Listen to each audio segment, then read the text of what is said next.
प्रणाम। हम किरण शर्मा, हम मंजू शर्मा अपना चैनल पर स्वागत करे छी। नमस्ते प्रणाम जेते दाई माय दीदी भाजी चाची बहिन सुनने सब गोटन के प्रणाम करे छी। सब गोटन एहना प्यारा आशीर्वाद देते रहियो, हमरा आगे बढ़ाबत रहियो।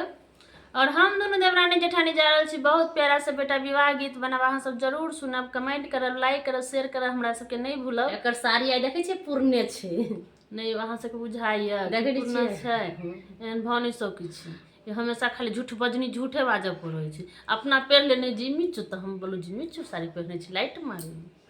बहुत प्यारा सा बेटा विवाह गीत गावे, बहुत पुराना सा गीत है। हमरा सबके दाई माई गीत गावे छलखिन, बहुत प्यारा गीत है। अहाँ सब जरूर सुनब, जरूर कमेंट करब, शेयर करब, लाइक करब, नहीं भूलब। और बहुत प्यारा सा गीत है, अहिना सुनते रहू और कमेंट करते रहू, शेयर करते रहू। जिन बर के दुल्हा जे दुल्हा के बियाह शादी जे रहे उनका मन ज्यादा उगतायल रहे छथिन।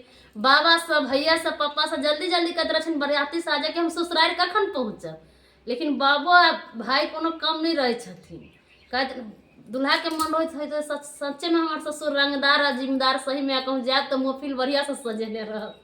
लेकिन ससुर जी के तो उनका एते वह कैद नहीं रहे छे कि बाराती कत बैठेते, खाली गाले बजावे के लिए रहे छी बेटी सबके।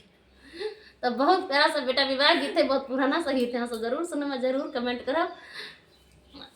सब दुनू दिलवारानी जेठानी गावा जा रहा छी, अहाँ सबके जब नीक लागत तो कमेंट बॉक्स में जरूर। और अहाँ सबके पता है कि कौन देवरानी है कौन जेठानी है दोनों में, तो अहाँ सब कमेंट करके जरूर बताए।